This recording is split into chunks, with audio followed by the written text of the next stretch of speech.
A pioneer in Vietnam opens his phone, records himself one last time, and deletes Pi Network and Pi Browser forever. Years of waiting. Step 9 stuck on tentative. No green light. No answers. Just gone.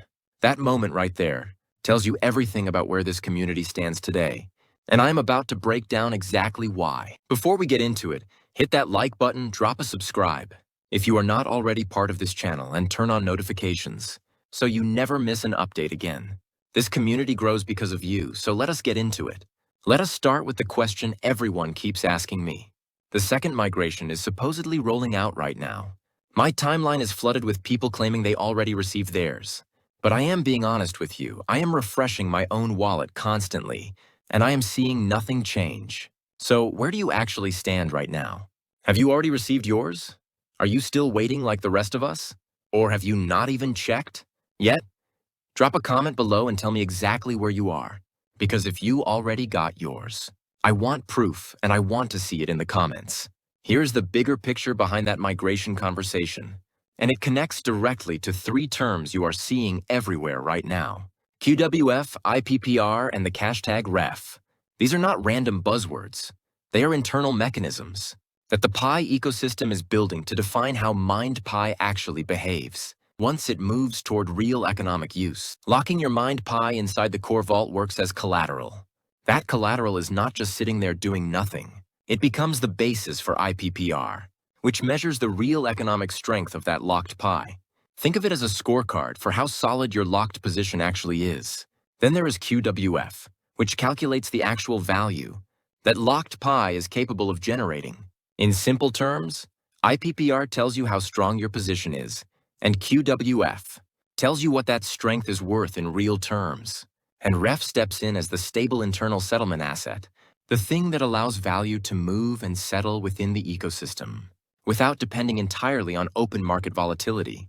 Put those 3 together, and you get a framework where locking your Pi is not just a waiting game. It is supposed to function as an actual economic mechanism. Now, is this fully live, fully transparent, and fully proven? That is the question every pioneer should be asking. And that is exactly why migration news hits so hard right now, because people want proof that these mechanisms translate into something real in their wallet, not just something explained in a white paper.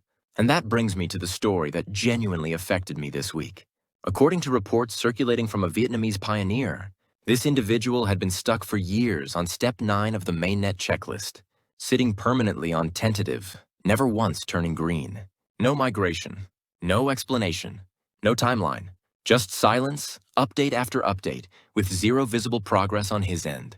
So he did something a lot of people have thought about but never actually did. He recorded himself checking one final time, watched it stay exactly the same, as it always had, and then deleted Pi Network and Pi Browser from his phone completely. I want to be clear about what this story actually represents, because it is not about impatience. This is not someone who gave up after a week or a month. This is someone who trusted the process for years, followed every instruction, completed every requirement on his end, and got nothing back except more waiting. When upgrades keep rolling out announcement after announcement, but your own personal progress never visibly moves, hope does not disappear overnight. It erodes slowly, update by update, until one day, there is nothing left to hold on to. That is what exhaustion looks like in a project like this. The real question the entire community needs to sit with is simple. How many more pioneers reach that exact breaking point before transparency becomes an actual priority instead of an afterthought? Because trust is not lost in one dramatic moment. It is lost in the silence between updates.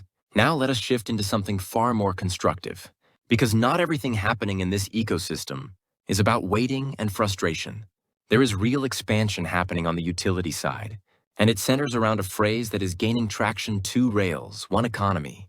This refers to the connection being discussed between Pi Network and KRIS, the Quick Response Code Indonesian standard, which is the unified QR payment system used across Indonesia for everyday transactions. Here is why this matters beyond the headline. This is not framed as Pi Network trying to replace an existing payment rail. It is framed as connecting 2 separate financial rails into one functioning economy. QRS already has massive adoption across Indonesian merchants, from street vendors to major retailers.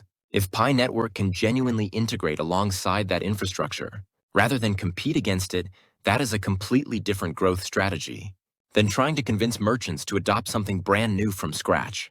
Instead, it leverages existing payment behavior that millions of people already use daily. That is the difference between expanding financial inclusion through integration versus expanding through forced adoption. And integration is almost always the more realistic path for a network still, trying to prove real-world utility. Now let us get into the developer side, because Pi Network just rolled out updated guidelines that change how building works inside this ecosystem. And this is a big deal if you are a developer or you are tracking app growth as a sign of network health. The first major change involves the Mainnet App creation, becoming significantly more accessible. According to the updated framework, developers who have not even completed Step 9 of their Mainnet checklist can still create and request Mainnet applications. The primary requirement now is successful KYC verification, not a fully completed wallet setup. That is a meaningful shift.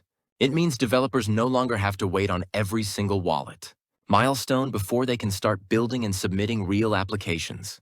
By prioritizing identity verification over wallet completion, the Pi core team is clearly trying to widen the funnel of who can actually contribute to ecosystem growth, even while individual migration progress remains inconsistent across the community. Second, the testnet review process is becoming far more selective.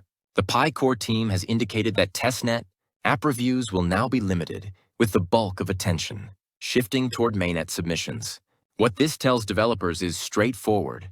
Testnet is no longer meant to be a long-term home for an application. It is meant to be a refinement stage, a place to stress test functionality, performance, and user experience before pushing toward a formal mainnet review. If you are a developer sitting comfortably in testnet without a clear plan to graduate, this update is your signal to move with intention, because review attention is shifting away from that stage.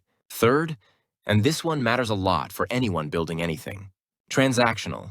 Multisig wallets are now a clear priority for review and implementation. Multisig requires multiple signatures before a transaction can be authorized, which dramatically increases security for any application handling real value. The Pi core team has confirmed this functionality is currently being prioritized and is expected to roll out soon for applications across the ecosystem. For developers building financial tools, marketplaces, or anything involving asset management, this is the security backbone that makes those applications viable in the first place. Without a strong multi-sig infrastructure, building serious financial applications on any chain is a risk most developers and users should not be willing to take. Put all three of these changes together, and the pattern becomes obvious. Pi Network is shifting from an experimental, anything-goes development phase into a structured, production-focused phase. Lower the barrier to start building through KYC instead of full wallet completion. Tighten the testnet pipeline so only refined applications move forward. Prioritize multi-sig security so transactional apps can actually be trusted. That is not a random set of updates. That is a coordinated strategy to mature the ecosystem from the ground up. So here is where that leaves us. On one side, you have real infrastructure development, real security upgrades, and real payment rail discussions that show genuine signs of forward motion. On the other side, you have pioneers who have done everything required of them and are still met with silence, stuck checklists, and no clear timeline. Both of these realities exist inside the same ecosystem at the same time, and pretending only one of them is true does a disservice to this community. Progress on infrastructure does not erase the frustration of individual pioneers, still waiting on Step 9. And frustration over migration delays does not erase the fact that real building is happening behind the scenes. What I want from you is simple. Tell me honestly in the comments where you stand on migration right now. Tell me what you think about QWF, IPPR, and REF. Do you trust that these mechanisms will translate into real value? Or do you think it is too early to tell? And tell me what you think about a pioneer choosing to walk away after years of waiting, because that story deserves more than a passing mention. It deserves an honest conversation. Before you go anywhere, make sure you hit that like button, subscribe to Crypto World channel if you have not already, and turn on notifications, because the next update on this story could drop at any moment, and I want you to be the first to know. This video does not constitute financial advice or a recommendation, and should not be treated as such. I strongly advise seeking independent financial guidance from a qualified and regulated professional before engaging in any investment or financial activities. I appreciate every single one of you for sticking around until the end of this video. That genuinely means a lot to me and to this channel. If you found this breakdown valuable, go check out my other videos covering the latest Pi network developments, because there is a lot more happening that you need to see. Thank you for watching. I will catch you in the next one.